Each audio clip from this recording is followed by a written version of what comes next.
കഴിഞ്ഞ ക്ലാസ്സിൽ നമ്മൾ ഇമേജ് സെഗ്മെൻറ്റേഷനിൽ സിമിലാരിറ്റി ബേസ്ഡ് അപ്രോച്ചിലുള്ള റീജിയൻ സ്പ്ലിറ്റിംഗ് ആൻഡ് മെർജിംഗ് ടെക്നിക്കും അതുപോലെ തന്നെ region growing by pixel aggregation എന്ന ടെക്നിക്കിനെ കുറിച്ചാണ് ഡിസ്കസ് ചെയ്തത്. അപ്പോൾ അതിൽ തന്നെ വരുന്ന മൂന്നാമത്തെ ടെക്നിക്കായ ഇമേജ് സെഗ്മെൻറ്റേഷൻ ബേസ്ഡ് ഹോൾഡിംഗ് എന്നൊരു ടോപ്പിക്കിനെ കുറിച്ചാണ് നമ്മളിന്ന് ഡിസ്കസ് ചെയ്യാൻ പോകുന്നത്. ഓക്കെ, ത്രെഷോൾഡിങ്ങിൽ നമ്മൾ എന്താണ് പൊതുവെ ചെയ്യുക എന്നുള്ള കാര്യം നോക്കാം. അപ്പോൾ നിങ്ങൾ ആദ്യം തന്നെ ഒരു ഇമേജ് വിചാരിക്കാം.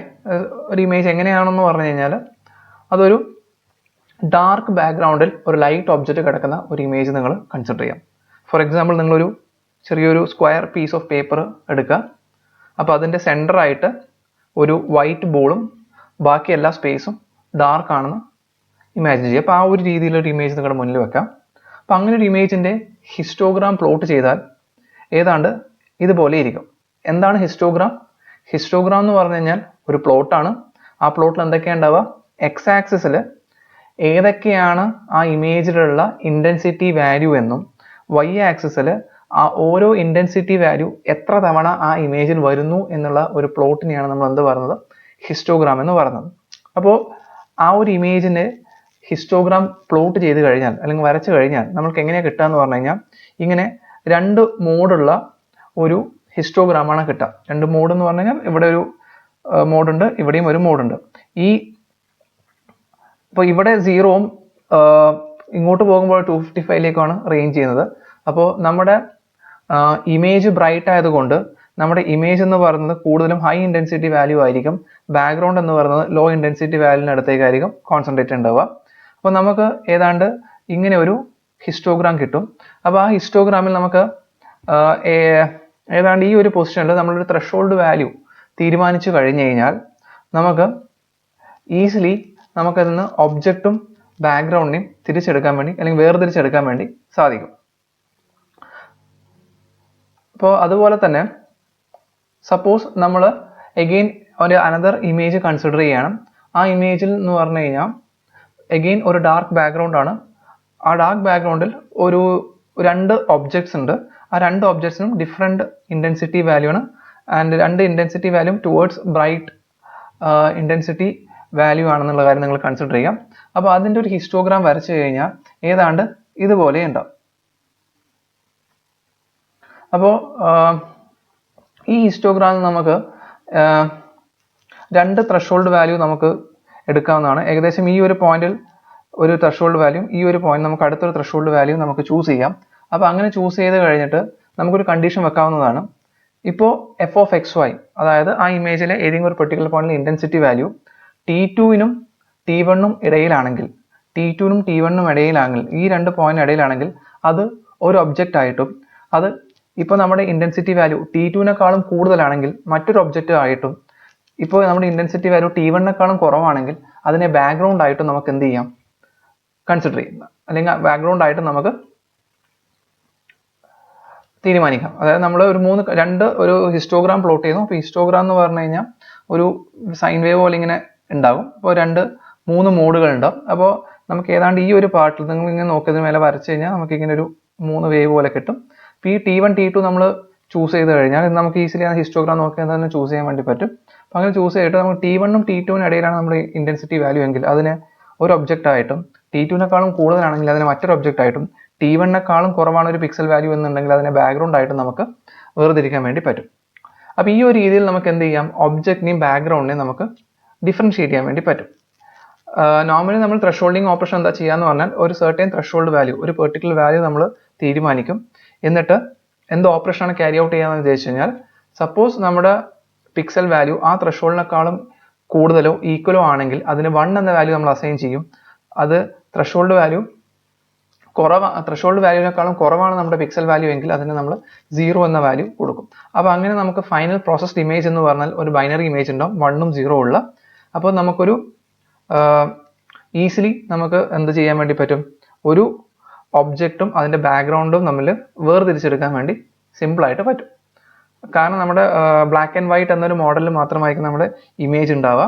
അതിൽ നമ്മൾ വൈറ്റ് എന്ന പാർട്ട് നമ്മുടെ ഒബ്ജക്റ്റ് ആയിട്ടും ബ്ലാക്ക് എന്ന പാർട്ട് നമ്മുടെ ബാക്ക്ഗ്രൗണ്ട് ആയിട്ട് നമുക്ക് എടുക്കാൻ വേണ്ടി പറ്റും. ഇതാണ് നോർമൽ ത്രെഷോൾഡ് ചെയ്യുക. അതുപോലെ തന്നെ നമ്മൾ ഇവിടെയും ചെയ്തിരിക്കുന്നത്. അപ്പോൾ നമ്മൾ ഇങ്ങനെ ഹിസ്റ്റോഗ്രാം ബേസ് ചെയ്തിട്ട് ത്രഷോൾഡ് വാല്യൂ സെലക്ട് ചെയ്യുക എന്ന് പറയുന്നത് ആക്ച്വലി നമുക്ക് അധികം റിലയബിൾ ആയിട്ടുള്ള ഒരു ടെക്നിക്കല്ല. ഇങ്ങനെ ഒരുപാട് നമ്മൾ തൊട്ട് മുന്നേ ഡിസ്കസ് ചെയ്ത ഈ ഒരു ടെക്നിക്കിനെ, അതായത് ഒന്നിൽ കൂടുതൽ ത്രഷോൾഡ് വാല്യൂ എടുത്തിട്ട് സെഗ്മെന്റ് ചെയ്യുന്ന ടെക്നിക്കിനെ നമ്മൾ മൾട്ടി ലെവൽ ത്രഷോൾഡിംഗ് എന്ന് പറയും.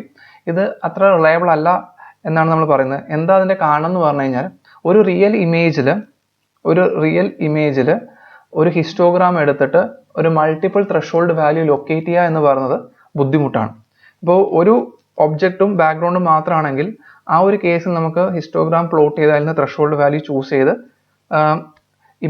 ത്രഷോൾഡ് ബേസ്ഡ് ഇമേജ് സെഗ്മെന്റേഷൻ ചെയ്യാവുന്നതാണ്. പക്ഷേ മൾട്ടിപ്പിൾ ഒബ്ജക്ട്സ് ഉള്ള ഒരു റിയൽ ഇമേജിൽ ഹിസ്റ്റോഗ്രാം പ്ലോട്ട് ചെയ്ത് അതിൽ നിന്നും ത്രഷോൾഡ് വാല്യൂ ചൂസ് ചെയ്യുക എന്ന് പറയുന്നത് കുറച്ച് ബുദ്ധിമുട്ടുള്ള കാര്യമാണ്. അപ്പം അതുകൊണ്ട് നമ്മൾക്ക് തൊട്ട് മുന്നേ ഡിസ്കസ് ചെയ്ത മൾട്ടി ലെവൽ ത്രഷോൾഡിംഗ് എന്ന ടെക്നിക്ക് അത്ര റിലയബിൾ അല്ല. അപ്പോൾ ഇങ്ങനെയുള്ള ബുദ്ധിമുട്ടുള്ളത് കൊണ്ട് തന്നെ നമ്മൾ ത്രഷോൾഡ് ഓപ്പറേഷനിലെ ത്രഷോൾഡ് ഫംഗ്ഷനെ നമ്മളൊന്ന് മോഡിഫൈ ചെയ്തിട്ടുണ്ട്. അപ്പോൾ ത്രഷോൾഡിംഗ് ഫംഗ്ഷനെ നമ്മൾ ഏതാണ്ട് ഈ രീതിയിലാണ് മോഡിഫൈ ചെയ്തത്. ത്രഷോൾഡിനെ നമ്മൾ 3 പാരാമീറ്റർ ഡിപ്പെൻഡ് ചെയ്തിട്ടുള്ള ഒരു ഫംഗ്ഷൻ ആക്കി മാറ്റി. അതിലെ 3 പാരാമീറ്റർ എന്ന് പറയുന്നത് ഒന്ന് XY എന്നുള്ളതാണ്. XY എന്ന് പറയുന്നത് പിക്സൽ ലൊക്കേഷനെ കാണിക്കുന്നതാണ്. പിന്നെ P of XY എന്നാണ് രണ്ടാമത്തെ പാരാമീറ്റർ എന്ന് പറയുന്നത്. P of XY എന്ന് പറയുന്നത് എന്തെങ്കിലും ലോക്കൽ പ്രോപ്പർട്ടിനെ സൂചിപ്പിക്കുന്നതാണ്. F of XY എന്ന് പറയുന്നത് ആ പെർട്ടിക്കുലർ ലൊക്കേഷനുള്ള ഇന്റൻസിറ്റി വാല്യൂവിനെ കാണിക്കുന്നതാണ്. അപ്പോൾ നമ്മൾ 3 പാരാമീറ്റർ വെച്ചുകൊണ്ടുള്ള ഒരു ഫംഗ്ഷൻ ആക്കിയിട്ട് നമ്മൾ ത്രഷോൾഡിംഗ് ഫംഗ്ഷനെ മാറ്റുകയാണ്. ഏതൊക്കെയാണ് 3 പാരാമീറ്റേഴ്സ്? ഒന്ന് നമ്മുടെ ഇന്റൻസിറ്റി വാല്യൂ ആയ F of XY എന്ന ലൊക്കേഷനുള്ള ഇന്റൻസിറ്റി വാല്യൂ. പിന്നെ ഒന്ന് പറയുന്നത് ആ ലൊക്കേഷൻ തന്നെയാണ്, XY എന്ന കോർഡിനേറ്റ് തന്നെയാണ് രണ്ടാമത്തെ പാരാമീറ്റർ. മൂന്നാമത്തെ പാരാമീറ്റർ പറഞ്ഞാൽ P of XY ആണ്. ആ XY എന്ന പോയിന്റിലെ സം ലോക്കൽ പ്രോപ്പർട്ടി എന്ന് പറഞ്ഞു കഴിഞ്ഞാൽ നമുക്ക് അതിന്റെ ആ പെർട്ടിക്കുലർ XYന് ചുറ്റുമുള്ള നെയ്ബർഹുഡിലെ ആവറേജ് ഇന്റൻസിറ്റി വാല്യൂ ആകാം, അങ്ങനെ അല്ലെങ്കിൽ മറ്റ് ലോക്കൽ പ്രോപ്പർട്ടീസ് എന്തും വേണമെങ്കിലാകാം. അപ്പോൾ ഇങ്ങനെ 3 പാരാമീറ്റർ ബേസ് ആയിട്ടുള്ള ഒരു ഫംഗ്ഷൻ ആയിട്ട് നമ്മൾ ത്രഷോൾഡിംഗ് ഫംഗ്ഷനെ മാറ്റി. അപ്പോൾ ത്രഷോൾഡഡ് ഇമേജ് എങ്ങനെ എടുക്കാന്ന് പറഞ്ഞു കഴിഞ്ഞാൽ, ജനറൽ കേസിൽ നമ്മൾ G of XY നമ്മുടെ റിസൾട്ടന്റ് ഇമേജ് എന്ന് പറയുന്നത് ഇപ്പോൾ ത്രഷോൾഡിനേക്കാളും കൂടുതലാണെങ്കിൽ നമ്മൾ അതിനെ 1 ആയിട്ടും അല്ലാന്നുണ്ടെങ്കിൽ അതിനെ 0 ആയിട്ടും നമുക്ക് അതിനെ കൊടുക്കാവുന്നതാണ്, അസൈൻ ചെയ്യാവുന്നതാണ്. അപ്പോൾ നമുക്ക് റിസൾട്ടന്റ് ത്രഷോൾഡഡ് ഇമേജ് കിട്ടും. നോർമലി പിക്സൽസിന് 1 ആയിട്ട് നമ്മൾ കൊടുക്കും, അല്ലെങ്കിൽ നമുക്ക് കൺവീനിയന്റ് ആയിട്ടുള്ള മറ്റൊരു ഗ്രേ ലെവൽ വാല്യൂ നമുക്ക് അസൈൻ ചെയ്യാം. എപ്പോഴും 1 കൊടുക്കണമെന്നില്ല, വേറെ ഡിഫറെന്റ് ഗ്രേ ലെവൽ വാല്യൂസും നമുക്ക് അസൈൻ ചെയ്യാൻ പറ്റുന്നതാണ്. ഓക്കെ, ഇനി നമ്മൾ പറഞ്ഞു ത്രഷോൾഡിംഗ് ഫംഗ്ഷൻ 3 പാരാമീറ്റർ ബേസ് ചെയ്തിട്ടാണ് നമ്മൾ ത്രഷോൾഡിംഗ് ഫംഗ്ഷൻ ഡിപ്പെൻഡ് ചെയ്യുന്നതെന്ന് പറഞ്ഞു. അപ്പോൾ അപ്പോൾ 3 തരത്തിലുള്ള ത്രഷോൾഡിംഗ് ഓപ്പറേഷൻസ് ഉണ്ട്. അപ്പോൾ അത് ഏതൊക്കെയാണെന്നുള്ളത് നമുക്ക് നോക്കാം. ഇപ്പോൾ നമ്മുടെ T എന്ന് പറയുന്ന function it depends only on F of XY. അപ്പോൾ നമ്മൾ 3 പാരാമീറ്ററിലെ F of XY എന്നൊരു വാല്യൂവിനെ മാത്രം ഡിപ്പെൻഡ് ചെയ്തുകൊണ്ടാണ് നമ്മൾ ത്രഷോൾഡിംഗ് നടത്തുന്നത് എന്നുണ്ടെങ്കിൽ ആ കൈൻഡ് ഓഫ് ത്രഷോൾഡിങ്ങിനെ നമ്മൾ ഗ്ലോബൽ ത്രഷോൾഡിംഗ് എന്ന് വിളിക്കും. ഇനി നമ്മുടെ thresholding operation if depends on F of XY and P of XY, അതായത് നമ്മുടെ സം ലോക്കൽ പ്രോപ്പർട്ടിയും അതുപോലെ തന്നെ ഇന്റൻസിറ്റി വാല്യൂവിനെ ഡിപ്പെൻഡ് ചെയ്യുന്ന ഒരു ഫംഗ്ഷൻ ആണ് എന്നുണ്ടെങ്കിൽ ആ ത്രഷോൾഡിംഗ് ഓപ്പറേഷൻ നമ്മൾ ലോക്കൽ ത്രഷോൾഡിംഗ് എന്ന് പറയും. ഇനി മൂന്നാമത്തെ ത്രഷോൾഡിംഗ് എന്ന് പറയുന്നത് ഡൈനാമിക് അല്ലെങ്കിൽ അഡാപ്റ്റീവ് ത്രഷോൾഡിംഗ് ആണ്. ഈ ഡൈനാമിക്കൽ അഡാപ്റ്റീവ് ത്രഷോൾഡിംഗിൽ നമ്മൾ T ഡിപ്പെൻഡ് ചെയ്യുന്നത് 3 കാര്യങ്ങളെയാണ്. ഒന്ന് സ്പേഷ്യൽ കോർഡിനേറ്റ്, XY എന്ന സ്പേഷ്യൽ കോർഡിനേറ്റിനെയും F of XY എന്ന ഇന്റൻസിറ്റി വാല്യൂനെയും ലോക്കൽ പ്രോപ്പർട്ടി ആയ P of XY, ഈ 3 കാര്യത്തിനെയും ഡിപ്പെൻഡ് ചെയ്തിട്ടുള്ള ഒരു ഫംഗ്ഷനാണ് T എന്നുണ്ടെങ്കിൽ അതിനെ ഡൈനാമിക് ത്രഷോൾഡിംഗ് എന്നും വിളിക്കും.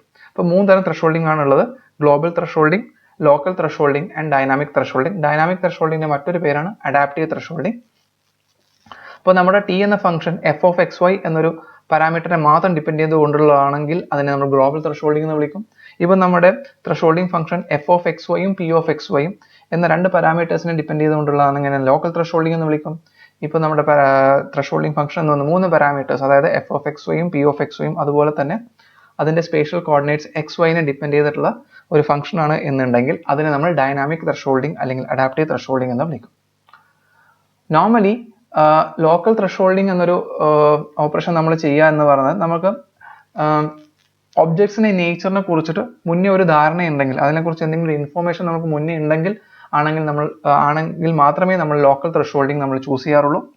പിന്നെ ഡൈനാമിക് ത്രഷോൾഡിംഗ് നമ്മൾ മെയിൻലി യൂസ് ചെയ്യുന്നത് എന്ന് പറഞ്ഞു കഴിഞ്ഞാൽ ഒബ്ജക്ട് പ്രോപ്പർ ഇല്യൂമിനേഷൻ ഇല്ലാത്ത ഒബ്ജക്റ്റ്, അല്ലെങ്കിൽ നമുക്കൊരു ഇമേജ് ഉണ്ടായാലും പ്രോപ്പർ ഇല്യൂമിനേഷൻ ഇല്ല, അല്ലെങ്കിൽ നോൺ യൂണിഫോം ഇലൂമിനേഷൻ ആണ് എന്നുള്ള കൈൻഡ് ഓഫ് ഇമേജസിൻ്റെ കേസിലൊക്കെയാണ് നമ്മൾ ഡൈനാമിക് ത്രഷോൾഡിംഗ് എന്ന മെത്തേഡ് ചൂസ് ചെയ്യുക. ഇനി നമുക്ക് 1 by 1 ഈ മെത്തേഡുകൾക്ക് എന്താണെന്നുള്ളത് ഡീറ്റെയിൽഡ് ആയിട്ട് നോക്കാം. അപ്പോൾ ഫസ്റ്റ് വരുന്നത് ഗ്ലോബൽ ത്രഷോൾഡിംഗ് ആണ്. അപ്പോൾ ഗ്ലോബൽ ത്രഷോൾഡിംഗ് നമ്മൾ പഠിച്ചിരിക്കുന്നതെന്ന് വെച്ച് കഴിഞ്ഞാൽ അത് f(x, y) എന്ന വാല്യൂവിന് മാത്രമേ ഡിപ്പെൻഡ് ചെയ്യൂ. അപ്പോൾ നമ്മൾ ഇവിടെ എന്താണെന്ന് വെച്ച് കഴിഞ്ഞാൽ ഒരു ത്രഷോൾഡ് വാല്യൂ ടി നമ്മൾ ചൂസ് ചെയ്യണം. അപ്പോൾ നമ്മളൊരു ഒപ്റ്റിമൽ വാല്യൂ ചൂസ് ചെയ്യുക. ടി എന്താണ് നമ്മുടെ ത്രഷോൾഡ് വാല്യൂ എന്തായിരിക്കണം. ഇവിടെ നമ്മളൊരു ഇൻറ്റൻസ് f(x, y) മാത്രമാണല്ലോ നമ്മൾ യൂസ് ചെയ്യുന്നത്. അതുകൊണ്ട് നമ്മൾ എന്ത് ചെയ്യും, ഏതെങ്കിലും ഒരു ഇൻറ്റൻസിറ്റി വാല്യൂ നമ്മൾ ചൂസ് ചെയ്യും. അപ്പോൾ അതിനേക്കാളും വലുതാണെങ്കിൽ നമ്മുടെ പ്രോസസ്ഡ് ഇമേജിൽ അതിനെ 1 എന്നായിട്ടും അതിനേക്കാളും കുറവാണെങ്കിൽ അതിനെ പ്രോസസ്ഡ് ഇമേജിൽ 0 ആയിട്ട് നമ്മൾ അസൈൻ ചെയ്യുക. അപ്പോൾ നമ്മൾക്ക് ഒരു റിസൾട്ടൻ ഇമേജ് കിട്ടും. ഇപ്പോൾ നോർമലി നമ്മൾ മുന്നേ പഠിച്ച പോലെ ഹിസ്റ്റോഗ്രാം പ്ലോട്ട് ചെയ്തിട്ട് അതിൽ നിന്നും ത്രഷോൾഡ് വാല്യൂ കണ്ടുപിടിക്കുകയല്ല നമ്മൾ ചെയ്യുന്നത്. ഇവിടെ നമ്മളൊരു ഓട്ടോമാറ്റിക് അപ്രോച്ചാണ് സ്വീകരിക്കുന്നത്. ആ ഓട്ടോമാറ്റിക് അപ്രോച്ച് എങ്ങനെയാണ് ചെയ്യുന്നത് എന്നുള്ളത് നമ്മൾ നോക്കാം. അപ്പോൾ ഈ ഗ്ലോബൽ ത്രഷോൾഡിംഗ് ടെക്നിക്കിൽ നമ്മൾ ആദ്യം തന്നെ ഒരു ഇനീഷ്യൽ ത്രഷോൾഡ് വാല്യൂ ഡിസൈഡ് ചെയ്യും, അല്ലെങ്കിൽ ഇനീഷ്യൽ ത്രഷോൾഡ് വാല്യൂ നമ്മൾ എടുക്കും. ഇപ്പോൾ ഇനീഷ്യൽ ത്രഷോൾഡ് വാല്യൂ എടുത്തിട്ട് നമ്മൾക്ക് എന്ത് കിട്ടും, ഒരു സെഗ്മെന്റഡ് ഇമേജ് കിട്ടും. ആ സെഗ്മെന്റഡ് ഇമേജിൽ 2 ഗ്രൂപ്പ് ഉണ്ടാവും. കാരണം നമ്മൾ ത്രഷോൾഡിന് മുകളിൽ വരുന്നത് ഒരു ഗ്രൂപ്പായിട്ടും അതിന് താഴെ വരുന്ന വേറെ ഗ്രൂപ്പായിട്ടാണ് നമ്മൾ സെഗ്മെന്റ് ചെയ്യുക. അപ്പോൾ നമ്മൾക്ക് എന്ത് കിട്ടും, 2 ഗ്രൂപ്പ് കിട്ടും. ഇപ്പോൾ ഒരു ഗ്രൂപ്പിൽ എന്ന് പറയുന്നത് ടീനേക്കാളും വലിയ വാല്യൂസ് ഉള്ള ഗ്രേ ലെവൽ വാല്യൂസ് കൂടുതലുള്ള പിക്സൽസ് ആയിരിക്കും. ഗ്രൂപ്പ് 2 എന്ന് പറയുന്നത് ആ ത്രഷോൾഡ് വാല്യൂവിനേക്കാളും കുറവുള്ള പിക്സൽസ് ഉള്ള ഒരു ഗ്രൂപ്പ് ആയിരിക്കും. ഇനി അടുത്ത സ്റ്റെപ്പ് എന്ന് പറയുന്നത് നമ്മൾ ഓരോ ഗ്രൂപ്പിലെ ഗ്രേ ലെവൽ വാല്യൂസിന്റെ ആവറേജ് കണ്ടുപിടിക്കും. അതിനെ μ1 μ2 എന്ന് നമുക്ക് വിളിക്കാം. അപ്പോൾ G1 എന്ന് പറഞ്ഞാൽ ഒരുപാട് ഗ്രേ ലെവൽ വാല്യൂസ് ഉണ്ടാവും. അപ്പോൾ സപ്പോസ് 1 to 10 വരെ റേഞ്ച് ചെയ്യുന്ന ഒരു ഇമേജ് ആണെന്ന് വിചാരിക്കുക. അപ്പോൾ 5 നമ്മൾ ചൂസ് ചെയ്ത് കഴിഞ്ഞാൽ അപ്പോൾ 5 തൊട്ട് അങ്ങോട്ടുള്ള, അപ്പോൾ 5, 6, 7, 8, 9, 10 എന്നീ വാല്യൂസ് ഉള്ള ഒരു ഗ്രൂപ്പ് ആയിരിക്കും നമ്മുടെ ഒരു ഇമേജ് എന്ന് പറയുന്നത്. മറ്റേ സെഗ്മെന്റഡ് പാർട്ട് എന്ന് പറയുന്നത് 5ൽ താഴെയുള്ള വാല്യൂസ് ഉള്ള ഒരു ഗ്രൂപ്പ് ആയിരിക്കും. അപ്പോൾ നമ്മൾ ഇതിന്റെ ആവറേജ് കണ്ടുപിടിക്കുക 2 ഗ്രൂപ്പിന്റെയും. അപ്പോൾ അതിനെ μ1 μ2 ആയിട്ട് നമ്മൾ റെപ്രസെന്റ് ചെയ്യും. എന്നിട്ട് നമ്മളൊരു പുതിയ ത്രഷോൾഡ് വാല്യൂ കണ്ടുപിടിക്കുകയാണ്. ആ ത്രഷോൾഡ് വാല്യൂ എന്ന് പറയുന്നത് ഹാഫ് ഓഫ് μ1 + μ2 എന്നാണ്. അപ്പോൾ നമുക്ക് എന്ത് കിട്ടും, ഒരു പുതിയ ത്രഷോൾഡ് വാല്യൂ കിട്ടും. ഇനി ഈ പുതിയ ത്രഷോൾഡ് വാല്യൂ വെച്ചിട്ട് നമ്മൾ വീണ്ടും എന്ത് ചെയ്യണം, സെഗ്മെന്റേഷൻ ചെയ്യുകയാണ്. ത്രഷോൾഡിംഗ് ഓപ്പറേഷൻ നമ്മൾ വീണ്ടും ചെയ്യുകയാണ്. അപ്പോൾ നമ്മൾ ഈ ഒരു പ്രോസസ്സ് നമ്മൾ കണ്ടിന്യൂ ചെയ്തുകൊണ്ടേയിരിക്കും.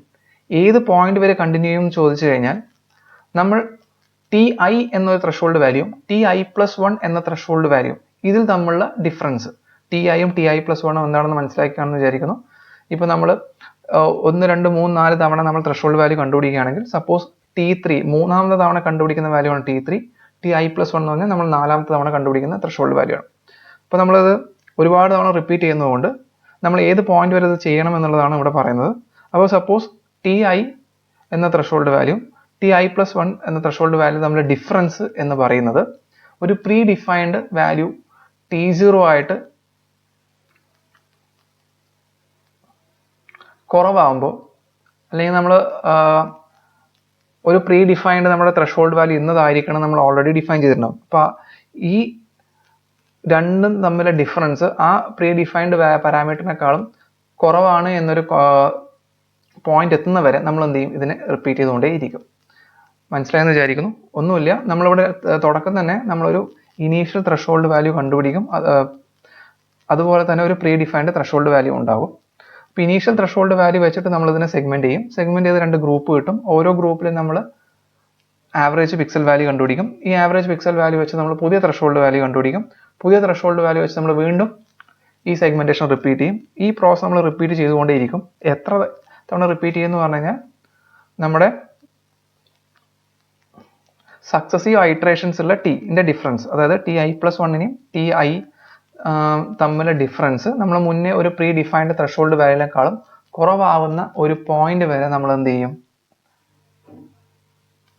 നമ്മളത് റിപ്പീറ്റ് ചെയ്യും. Pre defined threshold value pre defined parameter നമ്മൾ മുന്നേ ഒരു തീരുമാനിച്ച ഒരു പാരാമീറ്റർ T0നേക്കാളും കുറവാകുന്ന പോയിന്റ് വരെ നമ്മൾ എന്ത് ചെയ്യും, ഇതിനെ റിപ്പീറ്റ് ചെയ്തുകൊണ്ടേയിരിക്കും. അപ്പോൾ ഇങ്ങനെയാണ് നമ്മൾ ഗ്ലോബൽ ത്രഷോൾഡിംഗ് അത് വരാൻ സാധ്യതയുള്ള ഒരു ത്രഷോൾഡിംഗ് ഓപ്പറേഷൻ ആണ്. അതുകൊണ്ട് തന്നെ നമ്മൾ ഇതിനെ അങ്ങനെ ചൂസ് ചെയ്യാറില്ല. നമ്മൾ കൂടുതലും അഡാപ്റ്റീവ് ത്രഷോൾഡിംഗ് ആണ് യൂസ് ചെയ്യുക. ഓക്കെ, നമുക്ക് ഗ്ലോബൽ ത്രഷോൾഡിംഗ് റിസൾട്ട് നോക്കാം. നിങ്ങൾ ഈ ഒരു ഇമേജ് ശ്രദ്ധിക്കാം. ഇതൊരു ലൈറ്റ് ബാക്ക്ഗ്രൗണ്ട് ഡാർക്ക് ഒബ്ജക്റ്റ് ആണ്. അപ്പോൾ ഇതിൻ്റെ ഹിസ്റ്റോഗ്രാം പ്ലോട്ട് ചെയ്താൽ നമ്മൾ ഏതാണ്ട് ഇതുപോലെ ഇരിക്കും. കാരണം ഇപ്പോൾ ഡാർക്ക് ഒബ്ജക്റ്റ് ഇവിടെയും ബാക്ക്ഗ്രൗണ്ട് ഈ ഭാഗത്തായിട്ടാണ് വരുന്നത്. അപ്പോൾ നമ്മളൊരു ഇതിൻ്റെ മിഡിലായിട്ട് നമ്മൾ ത്രെഷോൾഡ് എടുത്തു കഴിഞ്ഞാൽ നമുക്ക് കിട്ടുന്ന റിസൾട്ടാണ് ഇത്. അപ്പോൾ ഈ റിസൾട്ടിൽ എന്താ സംഭവിക്കുന്നത്, നമുക്ക് ഒബ്ജക്റ്റും ബാക്ക്ഗ്രൗണ്ടും രണ്ടും സെപ്പറേറ്റ് ആയിട്ട് കിട്ടി. അപ്പോൾ ഇവിടെ സൂക്ഷിച്ച് നോക്കിയാൽ കാണാം, ഇവിടെ നമുക്ക് ഈ ഇമേജിൻ്റെ ഷാഡോ ഒക്കെ ഉണ്ട്. പക്ഷേ നമ്മുടെ സെഗ്മെൻറ്റഡ് ഇമേജിൽ ആ ഷാഡോ ഒക്കെ ഒഴിവായിട്ടാണ് നമുക്ക് കിട്ടുന്നത്. അപ്പോൾ ഈ ത്രെഷോൾഡിങ് എന്ന് നടന്ന നമ്മൾ ഗ്ലോബൽ ത്രെഷോൾഡിങ് എന്നൊരു ഓപ്പറേഷനാണ് ഇവിടെ ചെയ്തത്. അപ്പോൾ അതിൽ നമുക്ക് കിട്ടുന്ന റിസൾട്ടാണിത്. അപ്പോൾ ഇവിടെ ഷാഡോ ഉണ്ട്, ആ ഷാഡോ ഒന്നും ഇവിടെ ഇല്ല. ഇതാണ് ആക്ച്വലി നമ്മുടെ ഗ്ലോബൽ ത്രെഷോൾഡിങ് ശേഷം കിട്ടുന്ന ഇമേജ് എന്ന് പറയുന്നത്. ഒരു എക്സാമ്പിൾ കൂടെ നമുക്ക് നോക്കാം. ഇതൊരു ഫിംഗർ പ്രിൻറ്റിൻ്റെ ഇമേജ് ആണ്. അപ്പോൾ ഇതിൻ്റെ ഹിസ്റ്റോഗ്രാം പ്ലോട്ട് ചെയ്താൽ ഏതാണ്ട് ഇതുപോലെ ഉണ്ടാവും. അപ്പോൾ നമ്മൾ ഗ്ലോബൽ ത്രെഷോൾഡിങ് വഴി നമ്മൾ ചെയ്ത് കഴിഞ്ഞാൽ നമുക്ക് കിട്ടുന്ന റിസൾട്ട് എന്ന് പറയുന്നത് ഇതാണ്. ഇവിടെ നമുക്ക് ഫിംഗർ പ്രിൻറ്റ് ഒബ്ജക്റ്റും അതിൻ്റെ ബാക്ക്ഗ്രൗണ്ടും ആയിട്ട് നമുക്ക് സെഗ്മെൻറ്റഡ് ഇമേജ് ഇവിടെ കിട്ടിയതാണ് ഈ മൂന്നാമത്തെ ഫിഗറിൽ നമുക്ക് കാണാൻ പറ്റുന്നത്. ഇനി അടുത്തത് നമുക്ക് അഡാപ്റ്റീവ് ത്രെഷോൾഡിങ് എന്താണ് അല്ലെങ്കിൽ ഡൈനാമിക് ത്രെഷോൾഡിങ് എന്താണെന്ന് നോക്കാം.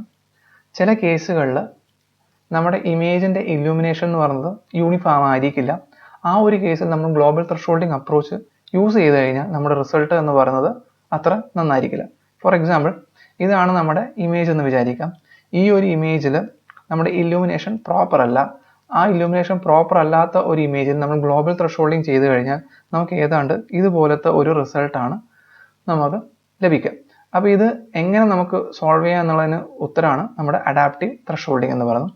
അഡാപ്റ്റീവ് ത്രെഷോൾഡിങ് നമ്മൾ മെയിൻലി ചെയ്യുക എന്ന് പറഞ്ഞു കഴിഞ്ഞാൽ നമ്മൾ ഇമേജിനെ സബ് ഇമേജസ് ആയിട്ട് ഡിവൈഡ് ചെയ്യും. നമ്മുടെ മൊത്തം ഇമേജിനെ കുറേ സബ് ഇമേജസ് ആയിട്ട് ഇങ്ങനെ ഡിവൈഡ് ചെയ്യും. ഇപ്പോൾ ഈ സബ് ഇമേജസ് ആയി ഡിവൈഡ് ചെയ്യുമ്പോൾ നമ്മൾ വിചാരിക്കുന്നതെന്ന് പറഞ്ഞു കഴിഞ്ഞാൽ, നമ്മൾ ഉദ്ദേശിക്കുന്നത് പറഞ്ഞു കഴിഞ്ഞാൽ ഓരോ സബ് ഇമേജിലും അതിൻ്റെ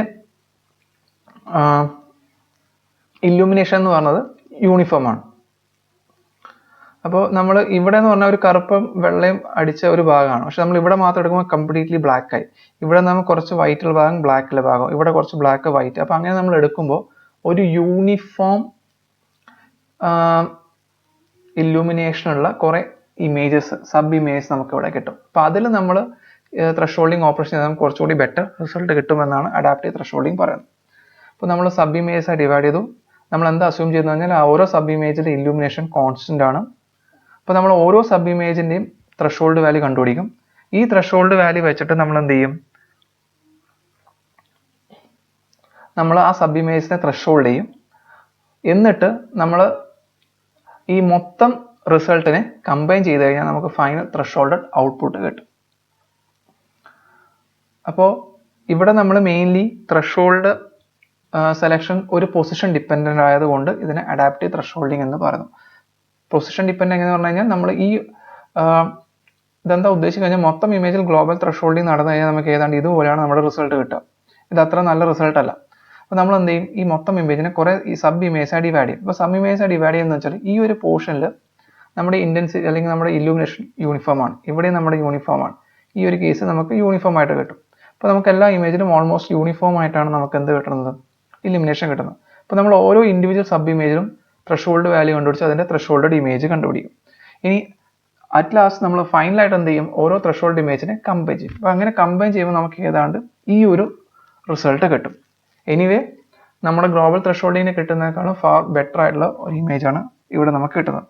പിന്നെ ഇവിടെ നമ്മൾ പറയുന്നത് ഓരോ സബ് ഇമേജിലാണ് ത്രെഷോൾഡ് ചെയ്യുന്നത്. അപ്പോൾ ഓരോ സബ് ഇമേജ് പറഞ്ഞാൽ ഓരോ പൊസിഷനാണ്. ഈ പൊസിഷനിൽ നമ്മൾ ചെയ്യുന്നു, ഇവിടെ ചെയ്യുന്നു, ഇവിടെ ചെയ്യുന്നു. അപ്പോൾ നമ്മൾ f(x, y) കൂടാതെ പൊസിഷനും കൂടെ നമ്മൾ കൺസിഡർ ചെയ്യുന്നത് കൊണ്ടാണ് നമ്മൾ ഈ ടെക്നിക്കിനെ അഡാപ്റ്റീവ് ത്രെഷോൾഡിങ് എന്ന് വിളിക്കുന്നത്. അപ്പോൾ ഇത്രയും കാര്യങ്ങളാണ് നമ്മൾ ഇന്ന് പഠിക്കുന്നത്. അപ്പോൾ ഇനി ഇതിൽ ഒരു ടെക്നിക്കും കൂടെ ബാക്കിയുണ്ട്. അത് നമ്മുടെ ലോക്കൽ ത്രെഷോൾഡിങ് ടെക്നിക്കാണ്. അത് നമ്മൾ അടുത്ത വീഡിയോയിൽ ചെയ്യുന്നതായിരിക്കും. അപ്പോൾ നമ്മൾ ഇന്ന് പഠിച്ചത് ഇമേജ് സെഗ്മെൻറ്റേഷൻ ബേസ്ഡ്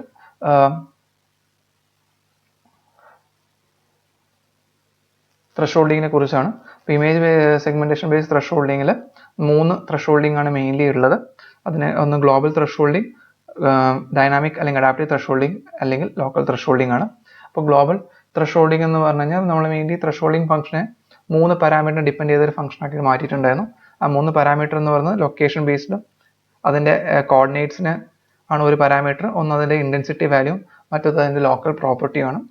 ഇപ്പോൾ സപ്പോസ് നമ്മുടെ ത്രെഷോൾഡിംഗ് ഫംഗ്ഷൻ എന്ന് പറയുന്നത് എഫ് ഓഫ് എക്സ് വൈനെ മാത്രം ഡിപ്പെൻഡ് ചെയ്യുകയാണെങ്കിൽ അതിനെ ഗ്ലോബൽ ത്രെഷോൾഡിംഗ് എന്നും, അത് എഫ് ഓഫ് എക്സ് വൈയും പി ഓഫ് എക്സ് വൈയും ഡിപ്പെൻഡ് ചെയ്യാണ് ലോക്കൽ ത്രെഷോൾഡിംഗ് എന്നും, F of X Y P of X അതുപോലെ തന്നെ അതിൻ്റെ പൊസിഷനെ ഡിപ്പെൻഡ് ചെയ്യുകയാണെങ്കിൽ, അതായത് എക്സ് വൈ എന്ന കോർഡിനേറ്റ്സിനെ ഡിപ്പെൻഡ് ചെയ്യുകയാണെങ്കിൽ അതിനെ ഡൈനാമിക് ത്രെഷോൾഡിംഗ് എന്നും വിളിക്കും.